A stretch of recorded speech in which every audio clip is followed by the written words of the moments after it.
Hello, Gareth here, and today we're going to paint this Spanish building, well, this Spanish town. So the important thing is, first of all, do a sketch. So here's my sketch, and when you do your sketch, it's important to do it very loose and simplify everything and just have some fun, and don't worry about how good or bad it is, and just you can throw it away afterwards. So there you go, and you don't even have to complete it. So important point is, I want to keep this whiteness of the building, and what I really like is this silhouette effect here of the figures and various things. I think that's very interesting, this white background and then all these dark shadowy things in front of it. I think that's what makes it an exciting picture. And I will do a figure here walking across, and I will give him a white shirt and put him here, and then we'll get high contrast between the black and the white, and he will be my focal point. So let's begin. So I've done a careful drawing. Now I'm using Japanese brush, and I'm going to get some cobalt blue.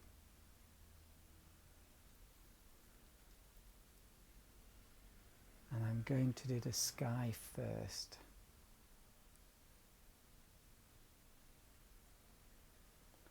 So here we go. Oh, I've got a hair. Okay. And I want this to be fairly strong.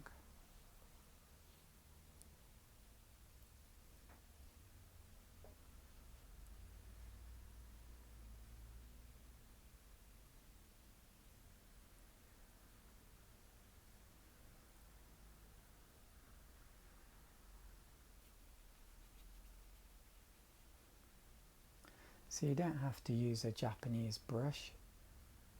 You can use a round brush or a mop brush. Even a flat brush will be okay, especially for this, as you're painting around a building.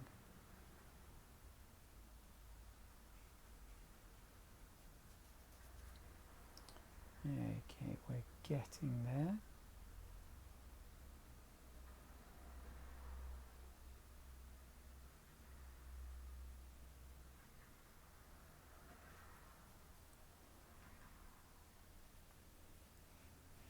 And then at the bottom, just make this a bit more watery,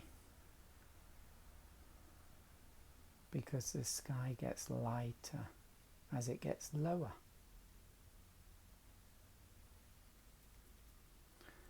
And over here too.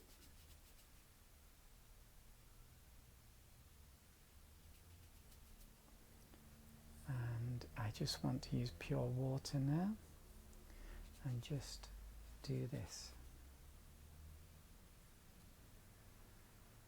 Oh, maybe that too. Okay, so if you can, you want to continue the wash, but I'm going to leave this building because I want this to be a bright orange here, and I don't want it to blend into the sky. And this building is going to be white, and I really want it to be super white. So down here,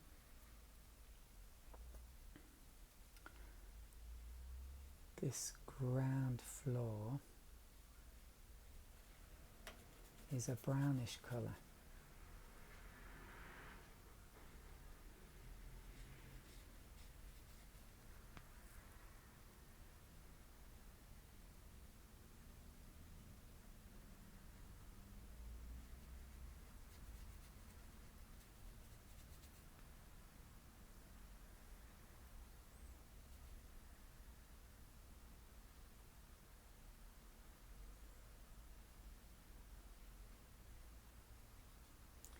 Now I want to be careful around this figure because he's going to have a white shirt.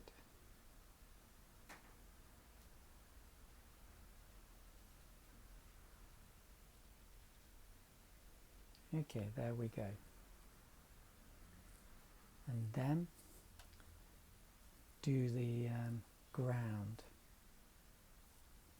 And for this, I want to make a purple mix.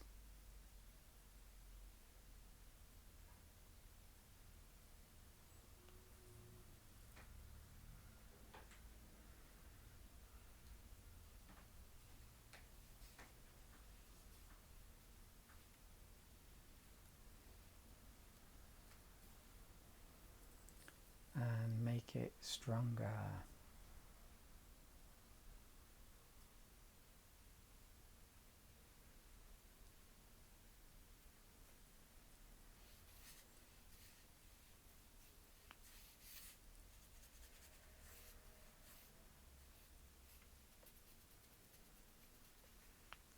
You have to remember that it will fade off. So although it looks quite strong now, it's going to look fainter after it has dried. So I'm using here some phthalo blue, alizarin crimson and burnt umber.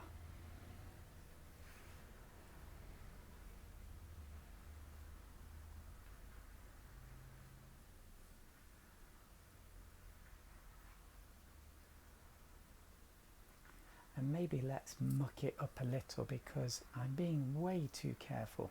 So pure burnt umber.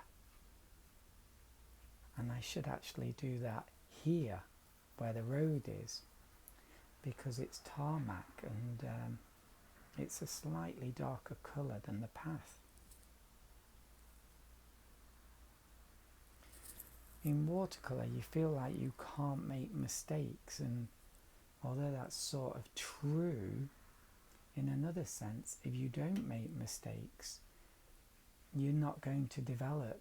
So it's good to mess around a bit, and it livens things up, and it leads to, bit by bit, not at first, but gradually, it will lead to better paintings. Oh, look at that. So that's quite nice. You can really see that brown coming through. And you see how we did quite a big wash, even though we left this huge area here, we continued down and did this bit. So we did quite a lot in just one go. And now we're going to spray it. So don't spray directly, spray above. And the reason I'm spraying it is because I want to get a little bit of texture. Now I will also get some marks in the sky, and if you don't like that, which I totally understand, just put some plastic cover here, or spray at a different angle, and then that won't happen. But to be honest, I don't care too much about that. Maybe it's because people say my paintings look like photographs, and that sort of annoys me a bit because I want them to see them as paintings, and so gradually I'm adding elements to my paintings that make them less look like photographs. So a few spots in the sky doesn't bother me anymore, and I'd like to add more abstract elements to my paintings in the future. But anyway, enough about that. Then what you will find is my paper is slanted, and I recommend you slant your paper. But what happens is the paint then runs down and you get a pool of paint at the bottom. And so you get some tissue and you just wipe that up, because if you leave it, you might get cauliflowers.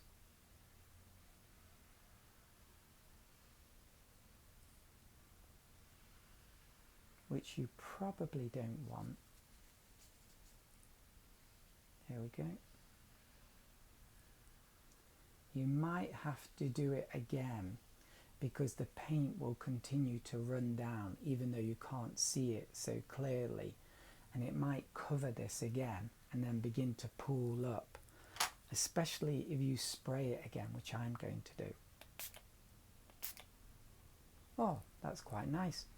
So let's leave that to dry, and then we're going to move on to, let me think, what, maybe the silhouette in the middle. No, I think maybe I'm going to do the windows. That is actually quite a tedious thing, but let's try and make it as fun as possible. Okay, let's leave it to dry.